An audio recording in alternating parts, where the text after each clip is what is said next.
The clock read 6 in the morning when the alarm went off in Emily Parker's small apartment in Lincoln Park, Chicago. She opened her eyes, tired from a night of insufficient sleep, and took a deep breath. It was her third consecutive shift at Hope Memorial Hospital, one of the most prestigious in the city. Her body begged for a few more hours of rest, but her determination spoke louder. Emily got up and walked to the small bathroom of her apartment. She looked in the mirror and saw the deep circles under her eyes that contrasted with her vibrant brown eyes. At 28, her light brown skin still maintained the vigor of youth despite the exhausting routine. She adjusted her curly hair, securing it in a firm bun, and prepared for another day. Before leaving, Emily picked up the small silver half-moon-shaped medallion she kept in the drawer of her bedside table. It was her most precious possession, the only memento she had of her mother, who had passed away when she was only 7 years old. According to family stories, the amulet was passed down from generation to generation and brought protection and hope to whoever possessed it. She placed it around her neck, as she did every day before going to work. The journey to the hospital was long. 2 bus rides and almost an hour and a half separated her modest apartment from the imposing Hope Memorial Hospital, located in the upscale Gold Coast neighborhood. While swaying on the crowded bus, Emily observed the city waking up and thought about how her life had changed in recent years. The daughter of a housekeeper and a bus driver, Emily grew up in the outskirts of Chicago. Determined to change her reality, she studied tirelessly, earned a scholarship to a private college, and graduated with honors in nursing. Her dream was to work in a major hospital where she could make a difference in people's lives. When she got the position at Hope Memorial, she felt she was finally on the right path despite the starting salary that barely covered her basic expenses. Upon arriving at the hospital, Emily went directly to the pediatric ward, where she had been working for 8 months. She loved the children, and the feelings seemed to be mutual. She had a special way with the little patients, managing to calm them even in the most difficult moments. "Good morning, Marcy. How was the night?" she asked her colleague who was finishing the night shift. "Quiet, except for the new patient in room 205. He arrived last night, a 9-year-old boy with a rare condition. Seems he's the son of someone important, but nobody gave me details," Marcy replied, gathering her things. "He still hasn't adjusted well. Cried all night calling for his father." Emily made her notes and, after the shift handover, decided to meet the new patient. She knocked softly on the door of room 205 and entered. The luxury of the private room surprised her. State-of-the-art television, video game console, comfortable armchairs, and a privileged view of the city. It was definitely not a standard hospital room. In the bed was a boy, small for his age, staring fixedly out the window. He had dark hair and a worrying paleness, but what most caught Emily's attention were his eyes, large, expressive, and deeply sad. "Good morning. You must be Nathan." "I'm Emily, the nurse who will be taking care of you today," she said with a genuine smile, approaching the bed. The boy turned slowly toward her without showing any reaction. "I don't feel like talking," he answered in a low voice, turning back to look out the window. Emily wasn't discouraged by the cold reception. In her years of profession, she had dealt with patients of all types. "That's okay, Nathan. I understand. Being in a hospital isn't fun at all, but I need to check your vital signs, okay? I promise to be quick, and then you can continue enjoying that wonderful view." While measuring the boy's blood pressure and temperature, Emily noticed that he was carefully observing the medallion hanging from her neck. "What's that?" Nathan asked, showing the first sign of interest. Emily smiled, instinctively touching the amulet. "This? It's a very special amulet. It belonged to my mother, and her mother before that. They say it brings protection and hope to whoever wears it. Does it really work?" the boy asked, his eyes now shining with curiosity. "Well, I believe it does. Whenever I feel alone or afraid, I hold this amulet and remember that I have strength inside me. It's as if it helps me find courage when I need it most," explained Emily, realizing she had managed to establish a connection with the boy. Nathan was silent for a few seconds, thoughtful. "I wish I had something like that. My dad said he'll buy me anything I want, but..." He hesitated. "It's not the same, you know." "Is your dad coming to visit you today?" asked Emily, continuing with her routine procedures. "He said yes, but he's always busy. It's always like that," Nathan replied with a sadness that seemed disproportionate for a child his age. Emily felt her heart tighten. The luxurious room and expensive electronic devices couldn't fill the void left by his father's absence. She knew this story well. Rich parents who compensated for their lack of time with expensive gifts. You know, Nathan, sometimes the busiest people are the ones who care the most. I'm sure your dad is doing the best he can, she said, trying to comfort the boy, although she doubted her own words. Throughout the rest of the day, Emily returned to Nathan's room several times. With each visit, the boy seemed more open, asking questions about the hospital, about her work, and especially about the amulet. It was evident that the piece fascinated him. At the end of her shift, when Emily went to check on Nathan one last time, she found him crying silently. "Hey, what's wrong?" she asked, sitting on the edge of the bed. "My dad called. He won't be able to come today." "Again," Nathan replied between sobs. "I'm afraid to stay here alone at night." Emily looked at the fragile boy in front of her and felt an inexplicable connection. Perhaps it was his vulnerability, or the fact that she, too, knew well the feeling of abandonment. Without thinking twice, she removed the amulet from her neck. "Nathan, I think you need this more than I do right now," she said, placing the medallion in the boy's small hands. "You can keep it for now." Nathan's eyes widened in surprise. But you said it's important that it was your mother's." "That's true, but I think my mother would understand. It will protect you and give you hope until you get better. Then you can give it back to me, deal?" The smile that lit up Nathan's face at that moment was worth more than any treasure to Emily. He put the amulet around his neck, holding it tightly between his fingers, as if it were the most precious thing in the world. "Thank you, Emily. I'll take really good care of it, I promise." When Emily left the room, she had no idea that her small act of kindness would trigger a series of events that would completely change her life.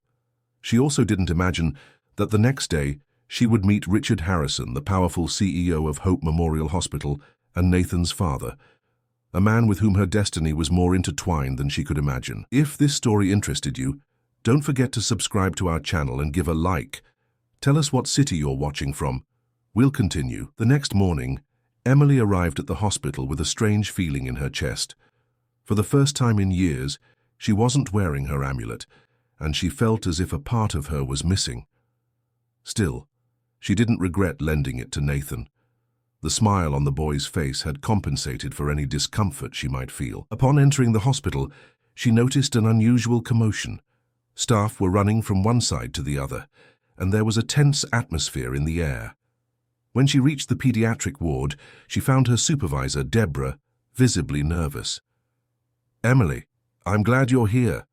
Dr. Harrison is in the hospital today, and it seems he'll be passing through all departments. We need to make sure everything is impeccable," said Deborah, adjusting her uniform. "Dr. Harrison?" asked Emily, confused. "Richard Harrison, the CEO of the hospital.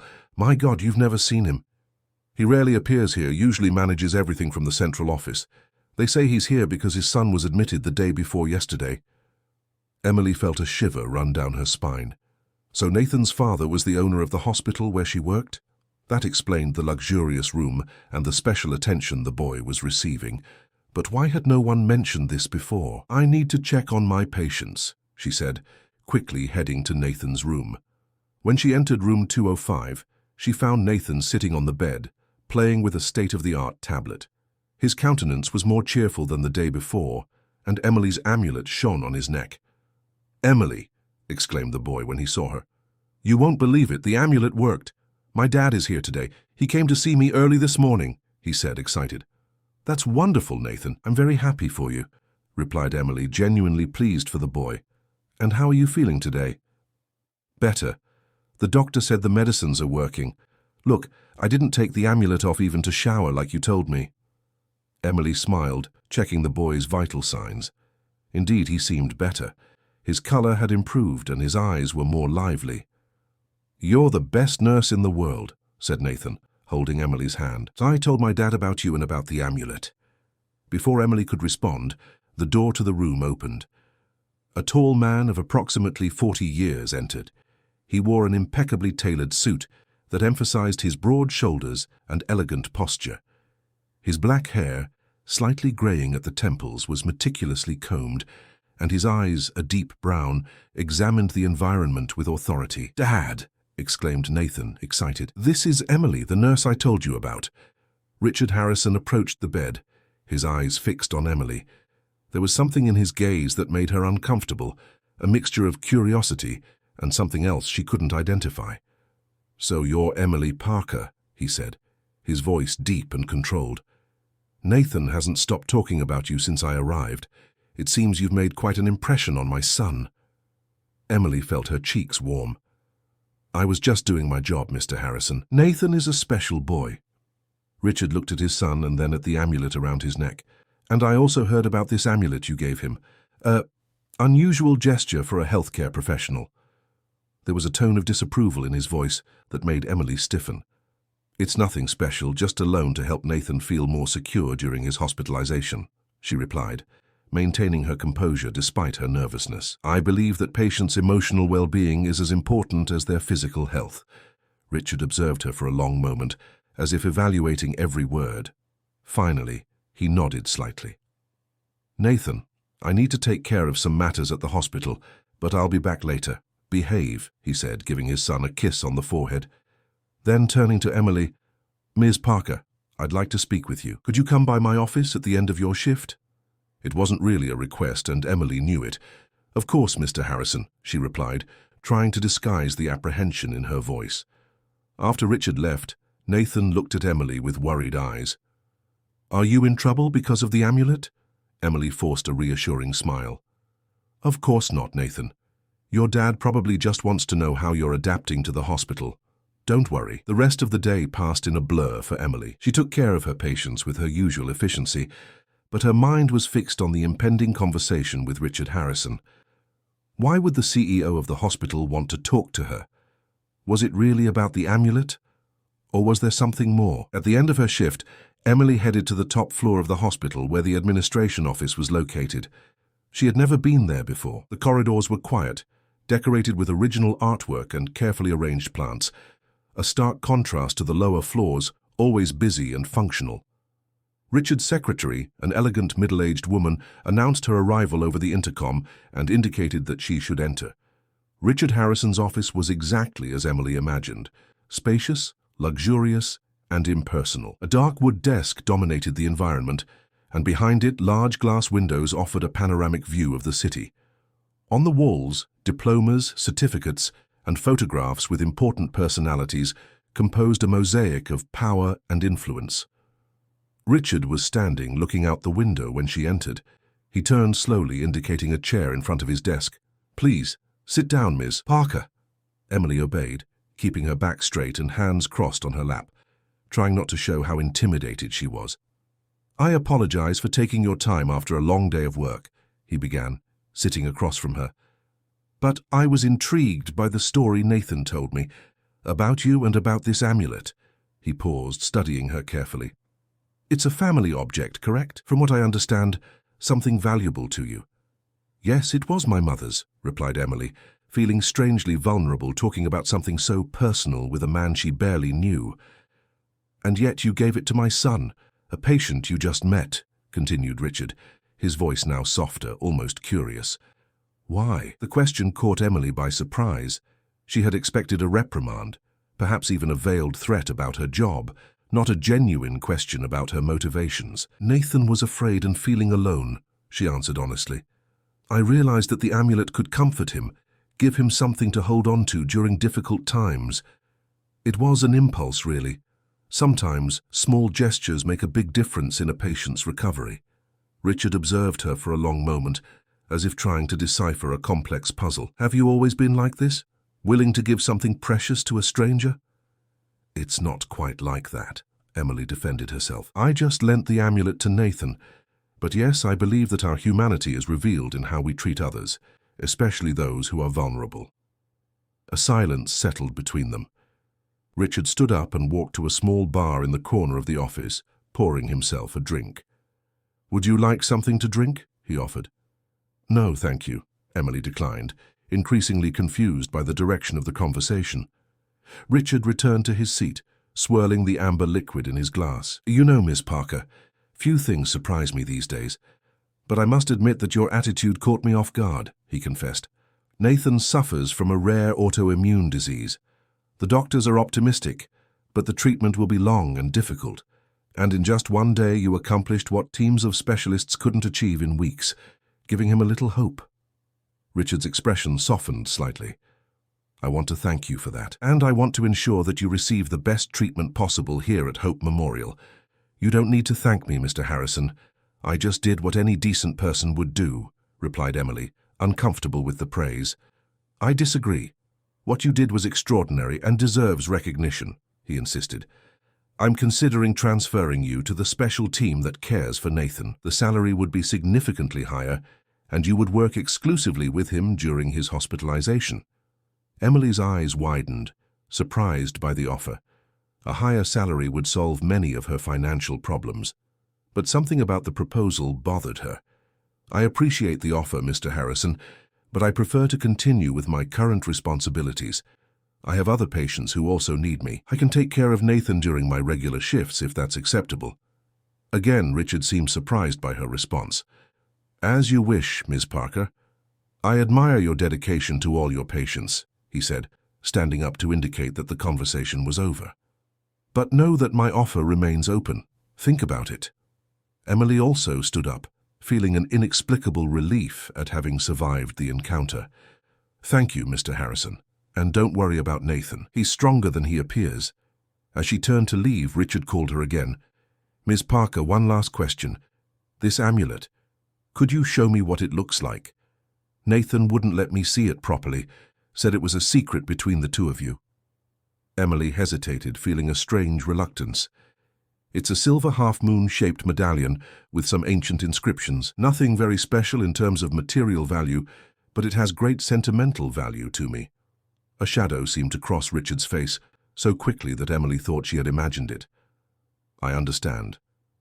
Thank you for your time, Miss Parker. As she left the office, Emily couldn't help but feel that there was something more to that conversation, something that Richard Harrison wasn't revealing. And for some reason she couldn't explain, she felt that her destiny and his were more connected than she could imagine. What she didn't know was that, at that exact moment, Richard Harrison was opening a locked drawer in his desk and removing an old, yellowed photograph. In it, a young woman smiled at the camera, wearing a silver half-moon-shaped medallion identical to the one that now hung around his son's neck. 3 days passed since the meeting between Emily and Richard Harrison. The routine at the hospital continued as usual, but something had changed. Emily noticed curious glances from colleagues, whispers when she passed through the corridors. The news that she had been called to the CEO's office and, more surprisingly, had refused a promotion offer spread quickly through the hospital. That morning, upon arriving for her shift, Emily was approached by Camille, an older nurse with whom she had developed a friendship. "Are you crazy or what?" whispered Camille, pulling her into a corner of the locker room. "How could you refuse an offer from Richard Harrison himself? Do you know how many nurses would give their right arm for that opportunity?" Emily sighed, closing her locker. "It wasn't an easy decision, Camille, but I wouldn't feel right abandoning my other patients. Besides, there's something strange about this whole situation." Camille leaned in closer, lowering her voice even more. "Well, if you want to know what's strange, I have some hot gossip to tell you. Elisa from administration told me that Dr. Harrison has been acting differently since you and he talked. He's cancelled several important meetings, is combing through old hospital files, and even asked the HR department to pull up your complete history." Emily felt a chill run down her spine. "My history? Why?" "Nobody knows for sure. But there's more," continued Camille, her eyes shining with the excitement of the shared secret. "Did you know that his wife, Nathan's mother, disappeared almost 5 years ago? Nobody knows exactly what happened. Some say she ran off with a lover, others that he sent her to a clinic in Switzerland after a nervous breakdown. The fact is that nobody has seen her since then, and Dr. Harrison never talks about her." "That's terrible for Nathan," commented Emily, thinking of the lonely boy who had won her heart. "Yes, the poor thing practically grew up with just nannies and mansion staff. His father is always busy with the empire he built. Hope Memorial is just one of his businesses, you know. He has hospitals all over the country, pharmaceutical companies, research laboratories."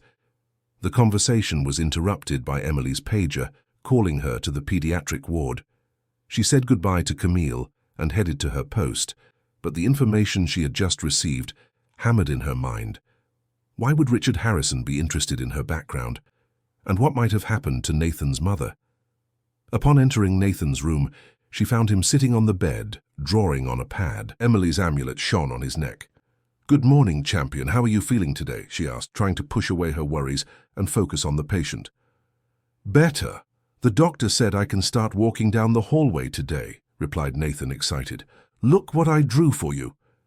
He showed a colorful drawing where two stick figures, one large and one small, held hands. Between them, a bright circle that seemed to represent the amulet. "It's me and you, and this is the magic amulet that's helping me get better," he explained, proud of his work. Emily felt her eyes mist over as she accepted the gift. "It's beautiful, Nathan. I'll keep it with great care." While checking the boy's vital signs, Emily couldn't contain her curiosity. "Nathan, do you remember your mother?" The boy's smile disappeared instantly, replaced by a closed expression that seemed to age him. "Not much. I was only 4 when she left," he replied, his voice almost a whisper. "Dad doesn't like to talk about her. He said she was sick and had to go to a place where they could take care of her." "I'm sorry, sweetheart. I shouldn't have asked," said Emily, regretting having touched on such a sensitive subject. "It's okay," replied Nathan, shrugging with a forced indifference that broke Emily's heart. "Sometimes I dream about her. In the dream, she's wearing a shiny necklace and tells me she'll come back someday." Emily froze, her hand still on Nathan's pulse. "A necklace like the amulet?" she asked, feeling an inexplicable chill. Nathan frowned, thoughtful. "I don't know. Maybe. It's just a silly dream." Before Emily could ask more questions, the door to the room opened and Richard Harrison entered, accompanied by a man Emily recognized as Dr. Paul Martin, the doctor in charge of Nathan's case. "Dad?" exclaimed Nathan, his mood changing instantly. "How's my boy doing today?" asked Richard, approaching to hug his son. His eyes, however, fixed on Emily for a moment with an intensity that made her uncomfortable. "Good morning, Mr. Harrison," Dr. Martin greeted Emily, maintaining professionalism. "Ms. Parker," replied Richard with a short nod. "Dr. Martin and I would like to discuss some changes in Nathan's treatment. Could you excuse us?" "Of course," said Emily, understanding the request for privacy. "Nathan, I'll come back later to help you with that hallway walk, okay?" The boy nodded, visibly disappointed to see her leave. As she left the room, Emily couldn't help but notice that Richard followed her with his gaze until she closed the door. There was something in his look, a mixture of curiosity, suspicion, and something else she couldn't identify, that left her deeply unsettled. Later that day, while organizing medications in the nursing station, Emily was surprised by the arrival of Deborah, her supervisor. "Emily, I need you to come with me to HR immediately," said Deborah, her tone more serious than usual. "Did something happen?" asked Emily, alarmed. "Just come with me, please." The journey to the Human Resources Department was made in an awkward silence. Upon arrival, Emily was led to a room where 2 people were waiting for her. Regina Allen, the HR director, and to her surprise, Richard Harrison himself. "Ms. Parker, please, sit down," invited Regina, indicating a chair. Emily obeyed, feeling her heart race. Was she being fired? Had she done something wrong without realizing it? "Relax, Ms. Parker. You're not in trouble," said Richard, as if reading her thoughts. "On the contrary, we're here to discuss a unique opportunity." Regina cleared her throat, assuming her official role. "Ms. Parker, Dr. Harrison was extremely impressed with your work and dedication, especially in the case of young Nathan. He is proposing a special position for you as coordinator of a new humanization program for pediatric care here at Hope Memorial." Emily blinked, stunned by the unexpected proposal. "Coordinator? But I'm just a junior nurse. There are people much more qualified and experienced than me at the hospital." "Experience isn't always the most important factor, Ms. Parker," intervened Richard, his eyes fixed on her. "What you demonstrated with Nathan was something that isn't taught in medical or nursing schools. It was genuine compassion, true empathy. That's what we want to promote in our hospital. The position would come with a substantial salary increase, your own office, and flexible hours," added Regina. "Additionally, the hospital would fund your specialization in pediatric nursing at any institution of your choice." The offer was tempting, almost irresistible for someone in Emily's financial situation. Still, something didn't seem right. It was too generous, too sudden. "May I ask why me?" questioned Emily, looking directly at Richard. "You barely know me. How can you be so sure that I'm the right person for this position?" A tense silence fell over the room. Regina looked uncomfortable, looking at Richard as if asking for guidance. Deborah kept to herself near the door, clearly surprised by Emily's audacity in questioning the CEO. Richard, however, didn't seem offended. On the contrary, a slight smile appeared on his lips.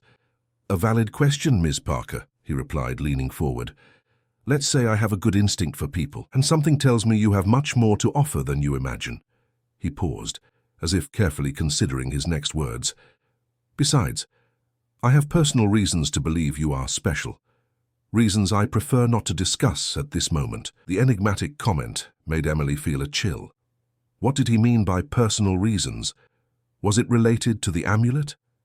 Or was there something more, something she still couldn't glimpse? "I need time to think," she said finally. "Of course," agreed Richard, standing up. "Take all the time you need, but don't take too long. Opportunities like this rarely knock twice." As she left the meeting room, Emily felt dazed. She walked aimlessly through the hospital corridors, trying to process everything that had happened. When she came to her senses, she was in the hospital chapel, a small, peaceful space that was rarely used except by family members in moments of anguish. She sat on one of the polished wooden benches, letting the silence calm her turbulent mind. What was happening? Why was Richard Harrison, one of the most powerful men in Chicago, so interested in her, a simple nurse? Her thoughts were interrupted by the sound of the door opening. She turned, expecting to see some patient's family member, but who entered was an elderly woman of about 60, wearing the uniform of the hospital's cleaning staff. "Sorry, I didn't know anyone was here," said the woman, turning to leave. "Don't worry, please come in," invited Emily. "I'm not disturbing your work, am I?" "No, my dear. Actually, I just finished my shift. I just came here for a moment of peace before facing the crowded commute," replied the lady, sitting on a bench near Emily's. "You look worried. Problems at work?"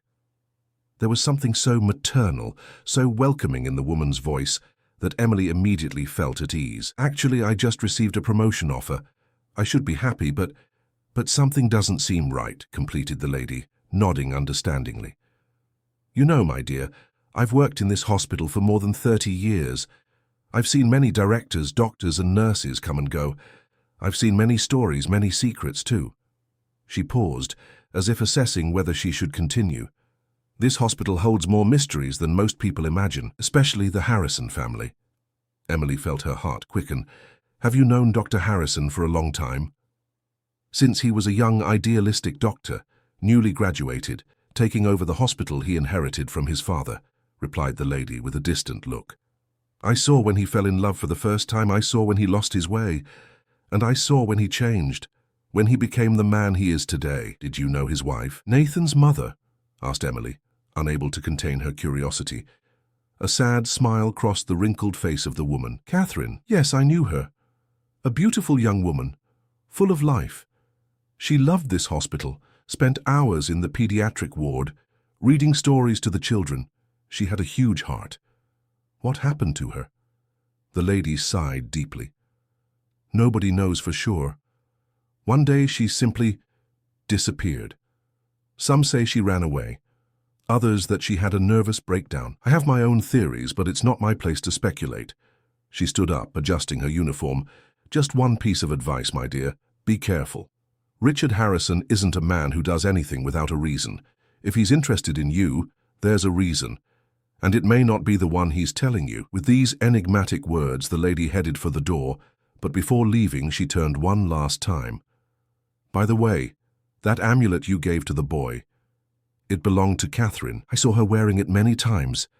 And then, before Emily could recover from the shock or ask any questions, the woman had disappeared, leaving her alone with a revelation that changed everything she thought she knew about her situation. Emily spent the night sleepless, tossing and turning in bed while her mind tried to process the bombshell information she had received. How was it possible that her amulet, the only memento she had of her mother, was identical to the one Catherine Harrison wore? Was it an extraordinary coincidence, or was there something deeper, a connection she still couldn't comprehend? The next morning, with deep circles under her eyes and her mind still turbulent, Emily decided she needed to investigate. Before going to the hospital, she made a detour and visited her Aunt Eleanor, her mother's older sister, and the only close relative she still maintained contact with. Eleanor lived in a small apartment in Evanston, decorated with simplicity, but maintained with a loving care that always made Emily feel at home. At 67, her aunt maintained an enviable vitality and sharp lucidity, despite the completely white hair and wrinkles that marked her gentle face. "Emily, what a nice surprise!" exclaimed the lady as she opened the door, hugging her niece with enthusiasm. "But what happened, girl?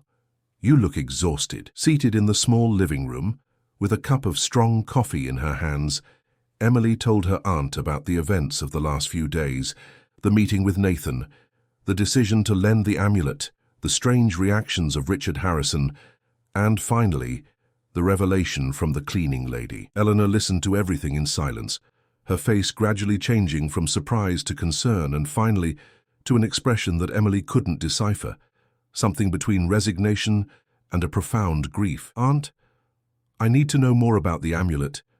You always said it was my mother's, but you never went into details about its origin." Eleanor put her cup on the table and took a deep breath, as if gathering courage. "I knew this day would come, sooner or later," she said finally. "Emily, dear, there are things about your mother, about your family, that you don't know, things I promised to keep secret, until it was absolutely necessary to reveal them." Emily's heart quickened. "What things, Aunt?" The lady stood up and went to an old piece of furniture in the corner of the room. From a locked drawer, she removed a carved wooden box that Emily had never seen before. She returned to her seat and placed the box on the table between them. "Your mother, Helen, wasn't my biological sister," began Eleanor, her voice choked with emotion. "She was adopted by my parents when she was only 2 years old. We never hid this from her, but Helen never showed interest in knowing her biological family. She said that we were her real family, and that was enough for her." Emily felt as if the ground had disappeared beneath her feet. Her mother, adopted. Why had they never told her this? "When Helen became ill," continued Eleanor, "she called me to her bedside and gave me this box. She said that if anything happened to her, I should keep the contents until you turned 25. Then I should give it to you, along with the whole truth." "But it's been 3 years since I turned 25, said Emily, confused. "I know, dear, and I blame myself every day for not having fulfilled my promise yet. But I feared that the truth might hurt you, that it might alter all your memories of your mother." With trembling hands, Eleanor opened the box. Inside, there was a yellowed envelope, some old photographs, and a small notebook with a leather cover worn by time. "This is your mother's diary," she explained, handing the notebook to Emily, "and these are the only photographs she had of her biological family." Emily picked up one of the photographs. It showed a young woman, no more than 20 years old, with a baby in her arms. The woman was very beautiful, with dark hair and a radiant smile that lit up her face, and around her neck, shining under the sun, was the half-moon amulet. "Who is this woman?" asked Emily, her voice almost a whisper.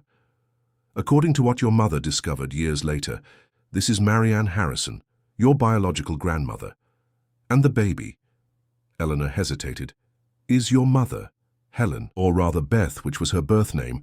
Harrison, like Richard Harrison?" Emily could barely articulate the words, such was her confusion.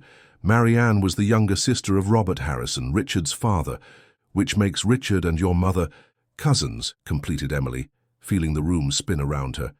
"My mother was Richard Harrison's cousin, which means that You are his second cousin, yes," confirmed Eleanor. "And the amulet you've carried all these years is a Harrison family heirloom, passed down from generation to generation by the women of the family." Emily leafed through the diary with trembling hands, trying to absorb the avalanche of information. Fragments of her mother's delicate handwriting jumped out at her eyes. "I discovered my true identity today. The Harrison family doesn't want contact.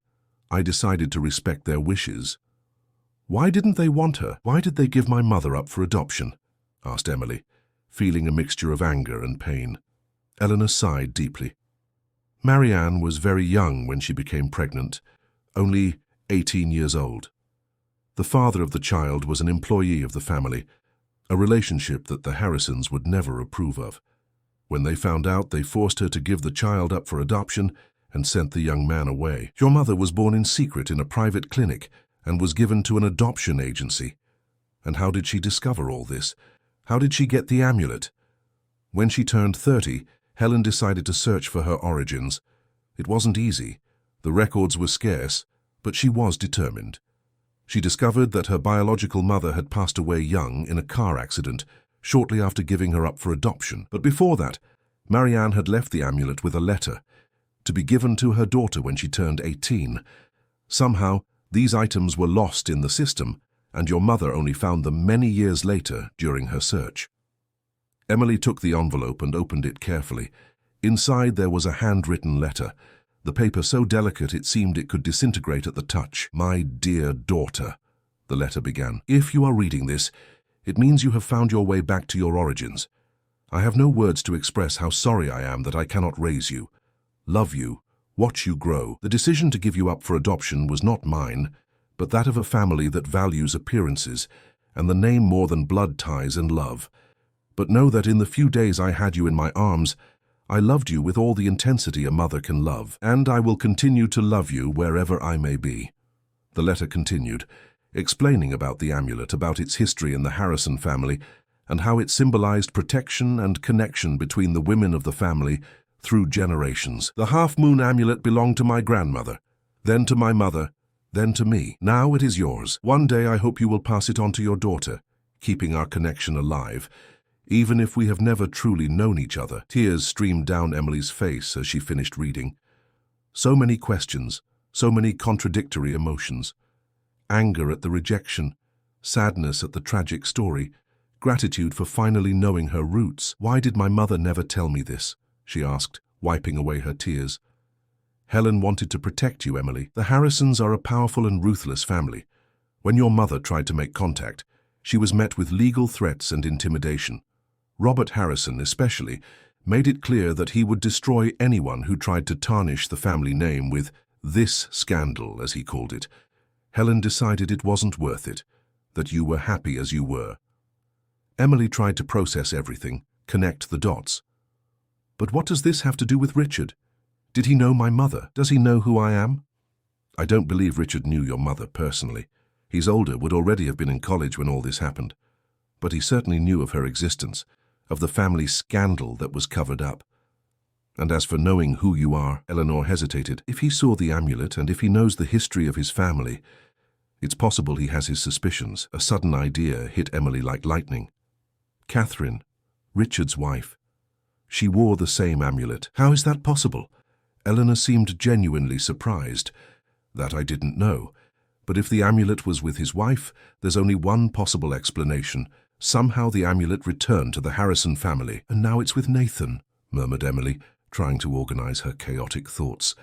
"He said he has dreams about his mother wearing the amulet, and the cleaning lady confirmed that Catherine wore it."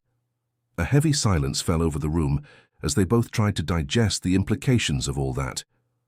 "What should I do now, Aunt?" Emily finally asked. Eleanor held her hands firmly. "That only you can decide, my dear. You can move forward as if none of this mattered, or you can seek answers. But if you choose the second path, be careful. The Harrisons protect their secrets fiercely, and Richard, from what I know, is more ruthless than his father ever was." Emily nodded, feeling strangely calm now that the initial shock had passed. Finally, things were beginning to make sense. Richard's sudden interest in her, the promotion offer, the investigations into her past. "I need to get back to the hospital," she said, standing up. "Nathan is waiting for me, and I think I have a pending conversation with his father." As she left her aunt's apartment, taking with her the diary, the photographs, and the letter that now rightfully belonged to her, Emily felt different, as if a fundamental piece of her personal puzzle had finally found its place. She didn't know exactly what she would do next, but one thing was certain: nothing would be the same again. What she didn't know was that, at that exact moment, Richard Harrison was also making his own discoveries. In his office at the hospital, he was carefully observing the results of a DNA test he had secretly ordered, comparing a sample collected from the cup Emily had used during her meeting in HR with his own DNA. The results confirmed what he had already suspected since the moment he saw the amulet. Emily Parker was undoubtedly part of the Harrison family. If this story interested you, Don't forget to subscribe to our channel and give a like. Tell us what city you're watching from, we'll continue. When Emily arrived at the hospital, she was almost an hour late for her shift. She ran through the corridors, ignoring the curious glances from colleagues.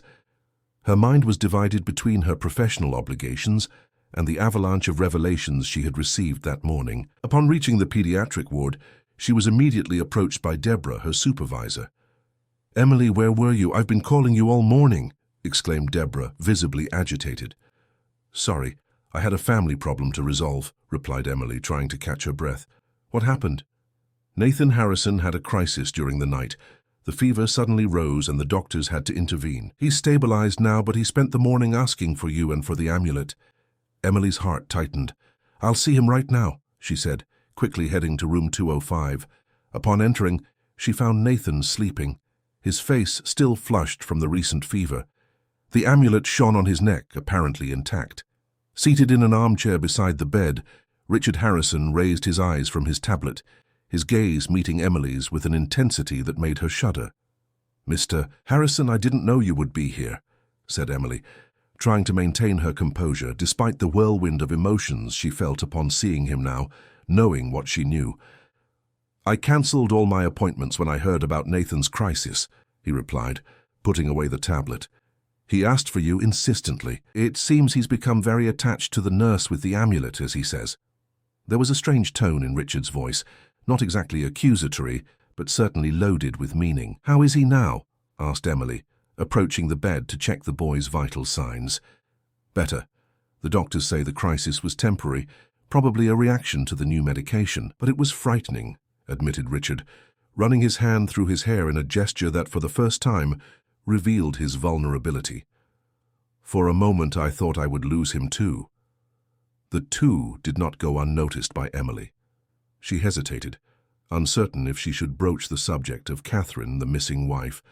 She opted to remain professional. "His vital signs are normalizing." "That's very good," she said, noting the values in the electronic chart. "The medication for fever seems to be working." An uncomfortable silence settled between them, filled only by the soft beep of the heart monitor and Nathan's regular breathing.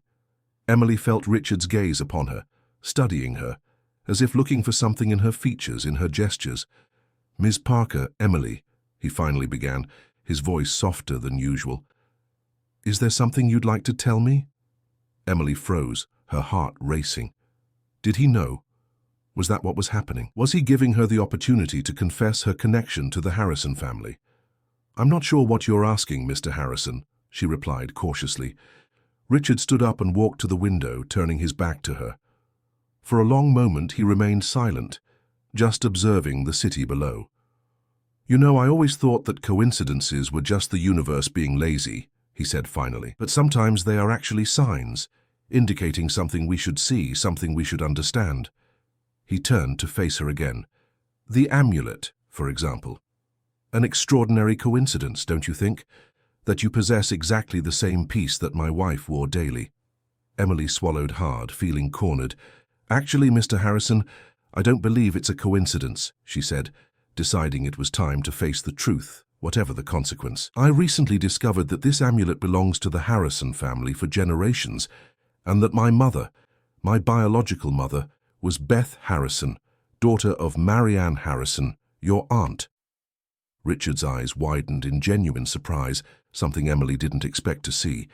He seemed truly shocked by the revelation. "You are Beth's daughter?" he asked, his voice almost a whisper. "But that is, that would mean that we are second cousins, yes," completed Emily. "At least that's what my Aunt Eleanor told me today.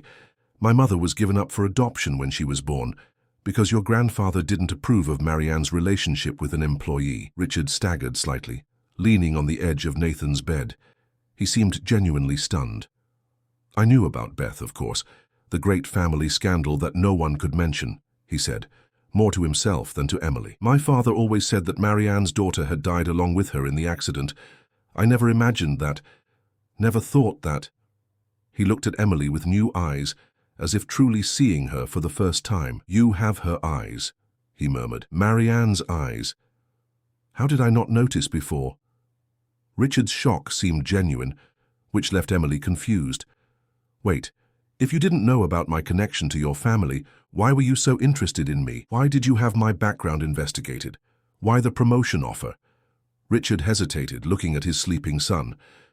Not here, he said finally. Nathan could wake up at any moment. Meet me in my office when you finish your shift. There's much we need to talk about. The rest of the day passed in a blur for Emily. She fulfilled her obligations mechanically, her mind occupied with 1,000 questions. If Richard didn't know about her connection to the Harrison family, what then had sparked his interest? Why had the amulet intrigued him so much? And most importantly, what had happened to Catherine, the missing wife, who also wore the amulet? When her shift finally ended, Emily headed to Richard's office with her heart racing. The secretary, seeming to already expect her, indicated that she should enter immediately. The office was different from the last time she had been there. The lights were lower, and Richard had dispensed with the formality of sitting behind his imposing desk. Instead, he waited for her in a more comfortable area, with leather sofas and a center table where a bottle of whiskey and 2 glasses rested. "Come in, Emily. Would you like a drink?" he offered, standing up to receive her. "No, thank you," Emily declined, sitting tensely on the edge of the sofa. Richard served himself generously and took a long sip before sitting across from her. "Where to begin?" he murmured, more to himself than to Emily. "I suppose at the beginning with the amulet." He placed his glass on the table and looked directly at her. "When I saw the amulet around Nathan's neck, I almost couldn't believe what my eyes were seeing. It was identical to the one Catherine wore, the same one that disappeared along with her 5 years ago. At that moment I thought you were somehow linked to her disappearance, that perhaps it was a clue that would finally lead me to my wife. That's why you had my background investigated," deduced Emily. "Yes," admitted Richard. "I had everything about you checked, your professional, academic, family history. I wanted to know how that amulet had come into your possession." "And what did you discover?" "Nothing suspicious, just the history of a dedicated young woman who overcame difficult circumstances and built a respectable career, without any apparent connection to Catherine or to the Harrisons, which left me even more intrigued." Richard stood up and walked to a shelf from where he retrieved a picture frame. He handed it to Emily. "This is Catherine on our wedding day." The photograph showed a beautiful woman with dark hair and a radiant smile. Around her neck, the half-moon amulet shone under the sunlight. Emily felt a chill as she realized how much she resembled the photo of Marianne that her aunt had shown her earlier. "She's very beautiful," commented Emily, returning the photograph. "What really happened to her?" Richard took a deep breath as if gathering courage. "Catherine suffered from postpartum depression after Nathan was born. We tried various treatments, but nothing seemed to help. Then when Nathan was 4 years old, she simply disappeared. She left a letter saying she needed time, that she would return when she was better. She took only a few clothes and the amulet, which she rarely took off her neck." He paused, taking another sip of his drink. "I hired private detectives, used all the resources at my disposal to find her, but it was as if she had simply evaporated. The last trace we have is a bus ticket to rural Kentucky 5 years ago." "And you never heard from her again?" asked Emily, moved by the evident pain in Richard's words. "Nothing concrete, just rumors, unconfirmed sightings.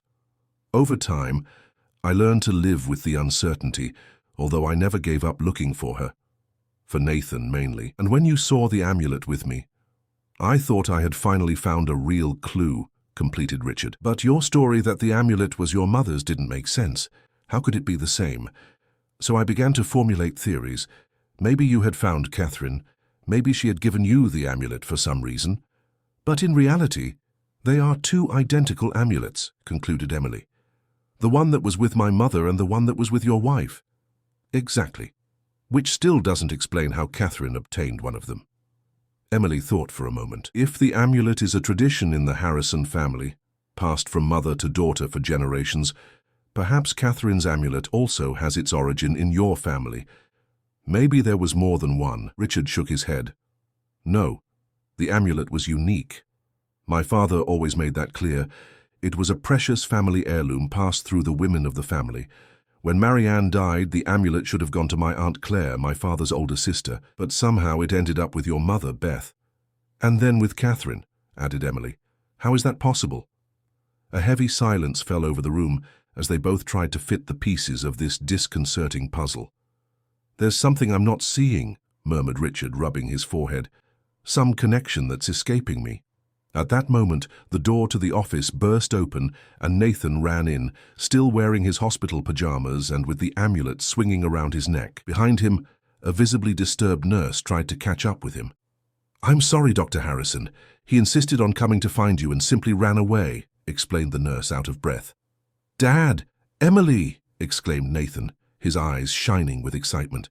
I remembered the dream about Mom." Richard knelt down to be at his son's height, holding him by the shoulders. "Calm down, son. What dream? What are you talking about?" "The dream about Mom and the amulet," replied the boy, almost jumping with enthusiasm.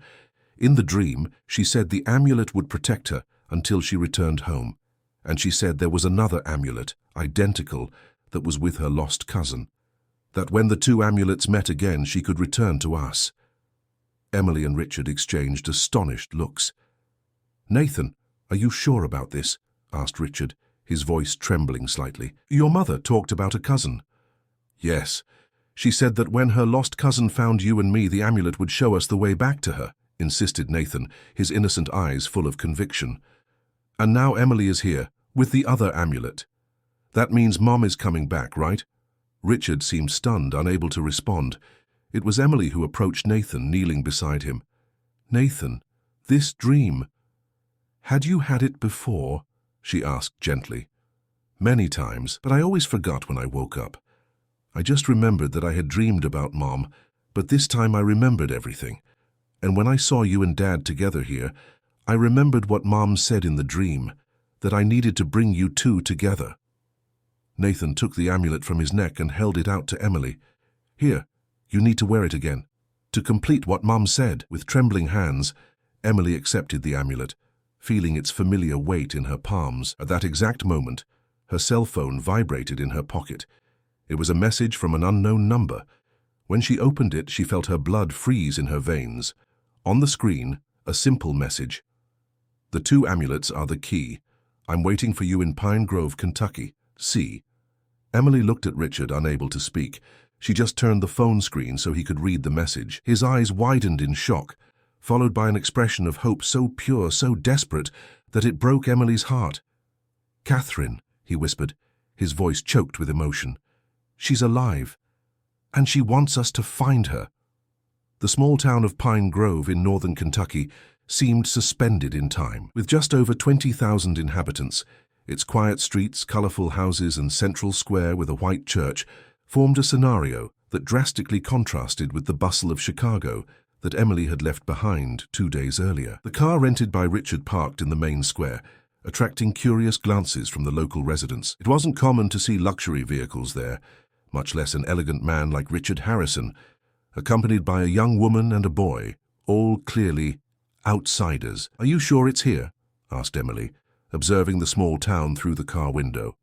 Since they had received the mysterious message, her life had been turned upside down. Richard had arranged a medical leave for her at the hospital, accelerated Nathan's discharge, who was already almost recovered, and organized the trip in record time. "The message said Pine Grove," replied Richard, checking his cell phone again. "And the last trace that the detectives found of Catherine 5 years ago pointed to this region. It has to be here." Nathan, in the back seat, was practically vibrating with anxiety. Since he learned they were going to look for his mother, the boy had been transformed. Apathy gave way to an almost feverish energy, and he constantly talked about dreams with his mother, adding new details each day, as if memories were gradually emerging from some deep place in his childish mind. "What do we do now?" asked Emily, nervously adjusting the amulet she now wore again around her neck. Nathan had insisted that she wear it during the trip, stating that that's how it should be. Richard took a deep breath, his expression a mixture of anxiety and determination. "Let's start by asking at the town hall, then at local inns. In a small town like this, an outsider like Catherine would certainly be noticed. Someone must remember her." The next few hours were frustrating. At the town hall, no one recognized the photo of Catherine that Richard showed on his cell phone. At the inns and small hotels in town, the same negative response. The pharmacy, the central market, even the health clinic, no sign that Catherine had ever been there. When the sun began to set, they stopped at a small diner in the main square to rest and rethink their strategy. Nathan, exhausted from the trip and the fruitless search, fell asleep with his head resting on Emily's lap while she and Richard talked in low voices. "Maybe we're in the wrong place," suggested Emily, running her fingers gently through Nathan's hair. "Or maybe the message wasn't really from Catherine." Richard shook his head, refusing to consider that possibility. "It was her, I'm sure.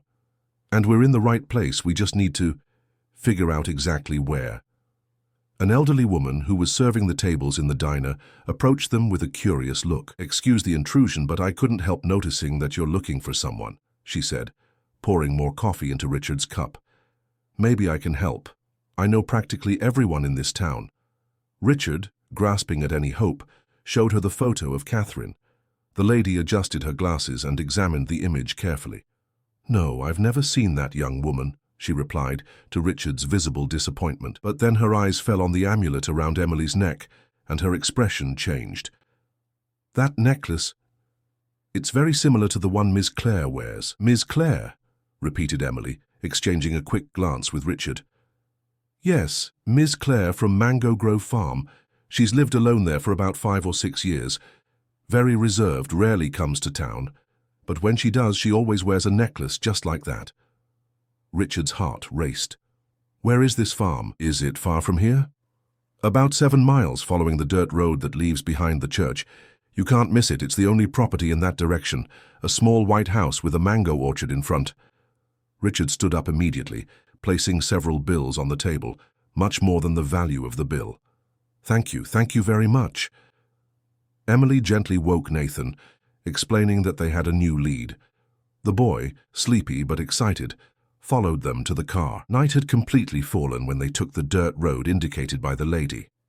The full moon illuminated the path, revealing a landscape of gentle hills and typical grassland vegetation. After about 15 minutes, they spotted the lights of a small property. As they approached, they could make out a white house, simple but well-maintained, with an orchard in front, exactly as the lady had described. Richard stopped the car a few meters from the house, his heart beating so hard it seemed to want to jump out of his chest. "I'd better go first," he said, trying to keep his voice steady. "You wait here." "No," protested Nathan, undoing his seatbelt. "I want to go too. If it's Mom, I want to see her first," Emily intervened. "I think we should all go together," she suggested. After all, that's what the message seemed to indicate, that we needed to be together, the two amulets. Richard hesitated for a moment, then nodded. The three walked slowly toward the house, the tension almost palpable between them. When they reached the porch, they stopped. A soft light escaped through the cracks of the closed windows, indicating that someone was home. Richard took a deep breath and knocked on the door. Seconds that seemed like an eternity passed, until they heard light footsteps approaching. The door opened slowly, revealing a woman of approximately 40 years, dark hair with some grey strands, and deep eyes that widened in shock upon seeing the visitors. It was Catherine. Older than in the photograph Emily had seen, thinner, with lines of expression that weren't there before, but unmistakably her, and around her neck, shining under the porch light, the half-moon amulet, identical to the one Emily wore. "You came," she said, her voice choked with emotion. "So you really came." "Mom!" Nathan was the first to react, throwing himself into his mother's arms with enough force to almost knock her over. Catherine knelt down, embracing her son with a desperation that spoke of the lost years, of nights of solitude, of the pain of separation. Tears flowed freely down her face as she covered him with kisses, murmuring words of love and asking for forgiveness. Richard remained paralyzed, as if fearing that any movement might dissolve the scene before him, revealing it as just another cruel dream. Emily, feeling almost like an intruder in that intimate moment, took a step back, but Catherine raised her eyes, still embracing her son, and extended her hand to her. "You must be Emily," she said with a trembling smile. "I knew you would find us. I knew the amulet would bring you to us." Confused, Emily accepted the extended hand, noticing how warm and firm it was, despite the visible tremor. "How do you know me?" she asked. "How did you know about me?" Catherine finally stood up, still keeping Nathan pressed against her with one arm, as if afraid he might disappear if she let go. Please, come in, she invited, finally looking at Richard, whose eyes were misted with contained tears. There is much I need to explain to all of you. The interior of the house was simple but welcoming, rustic furniture, some paintings on the walls, fresh flowers in ceramic vases, a home created with care. In the living room, above the fireplace, Emily noticed several photographs. Baby Nathan, a younger Richard, and one that caught her by surprise. An old photo of a woman who looked very much like herself. "It's your mother," said Catherine, noticing her gaze. "Beth, or Helen, as she came to call herself after the adoption." "You knew my mother?" asked Emily, astonished. Catherine nodded, indicating that everyone should sit. Nathan refused to leave her side, settling practically on her lap, despite his 9 years. "I met Helen by chance, or perhaps by fate, about 6 years ago," began Catherine, her low and melodious voice filling the silent room. "I was in a treatment clinic for depression in Springfield. Helen was a volunteer there, teaching crafts to the patients. We became friends, and one day I noticed the amulet she wore. It was identical to one I had seen in old photographs of the Harrison family, which Richard had shown me once." She paused, looking at her husband, who was watching her with an almost painful intensity. "When I asked about the amulet, Helen told me her story. How she was adopted, how she discovered her origins, how she was rejected by the Harrison family when she tried to make contact. I immediately realized that she was Richard's missing cousin, Marianne's daughter that everyone thought was dead." "Why did you never tell me this?" asked Richard, speaking for the first time since they entered the house, his voice hoarse with emotion. Catherine lowered her eyes. "I tried, Richard. I told you about Helen, about the amulet, but you were so busy with the hospital, with business. You said it was just a coincidence, that your Aunt Marianne didn't have children, that I was fantasizing stories to fill my empty days." Richard closed his eyes, the guilt evident on his face. "I didn't listen, I didn't pay attention, as with so many other important things you tried to tell me." "Helen and I grew closer," continued Catherine. "She told me about her daughter, a brilliant young nurse named Emily. She showed me photos. When I left the clinic, we kept in touch. She became my only true friend at a time when I felt completely alone, even while surrounded by people in the Harrison mansion." "So when my mother passed away, you maintained contact with Catherine?" asked Emily, trying to understand. "Yes. Even during her illness, we continued to communicate. Helen trusted me, told me about her fear that the amulet might be lost again, that you might never know about your origins. She asked me that, if anything happened to her, I should ensure that you discovered the truth when you were ready." Catherine touched her own amulet, a gesture that now seemed loaded with meaning. "When she passed away, she sent me her amulet. She said that one day I would know what to do with it, that the amulet would find its way back to the family when the time was right." "But why did you disappear?" asked Richard, the pain evident in his voice. "Why did you leave us? Why did you leave Nathan?" Catherine took a deep breath, silent tears streaming down her face. "My depression worsened after I lost Helen. She was my support, my anchor. Without her support, and with you increasingly distant, Richard, I was drowning. One day I had a particularly bad episode. I thought you would be better off without me, that I was a burden, that I was ruining your lives." Nathan pressed himself even closer to his mother, as if trying to protect her from her own painful memories. "I left a letter and departed, with no certain destination. I ended up here, in this little town where nobody knew me. I rented this house and tried to rebuild my life piece by piece. I started painting again, writing. Slowly I found some peace. But why didn't you come back? Why didn't you make contact?" asked Richard, his voice now softer, almost pleading. "Shame, at first. Then the fear that you would hate me for having abandoned you. And with time, I didn't know how to repair the damage I had caused, how to explain my disappearance to Nathan, how to face you, Richard, after so long." She looked at Emily. "When I learned that you were working at Hope Memorial, the same hospital as Richard, I felt it was a sign. I've been monitoring you from a distance, through social media and mutual contacts. When I heard about Nathan's hospitalization, I thought the moment had finally arrived. That fate was putting all the pieces in place." "So you sent that message after you saw us together in Richard's office," concluded Emily. "Yes. I knew that if you were together, If the amulets were reunited, it was time to complete the circle, to fix what was broken. A silence fell over the room as everyone processed the revelations. It was Nathan who broke it. "Are you coming home with us, Mum?" he asked, his voice small and hopeful. Catherine looked at Richard, the unasked question hanging between them. He stood up and walked to her, kneeling before her. "For 5 years I've lived as a shadow of myself, Catherine," he said, taking her hands in his. "I immersed myself in work, in business, trying to fill the void you left. I failed as a husband, I failed as a father, but never, not for 1 second, did I stop loving you or hoping you would come back to us." He touched her face gently, wiping away her tears. "Our house is not a home without you. Please, come back. It doesn't have to be immediately. We don't need to rush anything. We can go slowly, rebuild what was broken. But please, give us that chance." Catherine looked at Nathan, who was watching the scene with eyes bright with hope, and then at Emily, who was smiling gently, her amulet shining under the soft light of the room. "I think it's time, isn't it?" said Catherine, finally smiling through her tears.